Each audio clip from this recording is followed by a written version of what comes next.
Zomato, BlueSmart, Cafe Coffee Day, and Blue Tokai.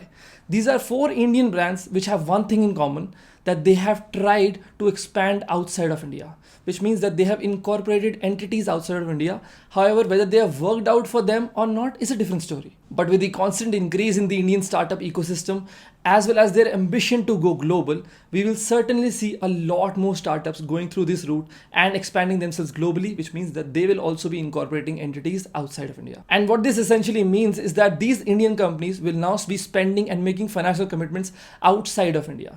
And just like when any foreign company makes a financial commitment here in India, it gets qualified as foreign direct investment, which means FDI. And there are laws that put and specify certain limits as to how much FDI can be invested in India. Similarly, there are also Indian laws which put out limits for overseas direct investments made by our Indian companies as well.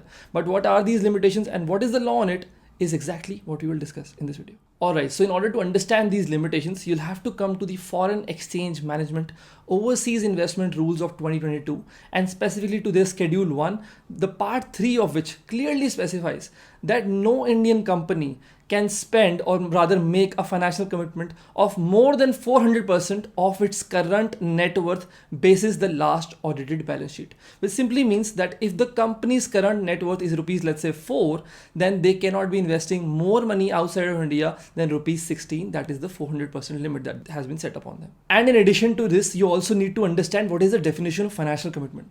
Now, all of us understand that once one company is incorporating another company outside of India, which is a subsidiary company, they will obviously be having equity in this company. So that becomes naturally the part of the financial commitment. But the definition of financial commitment does not only include equity, but it also includes debt as well.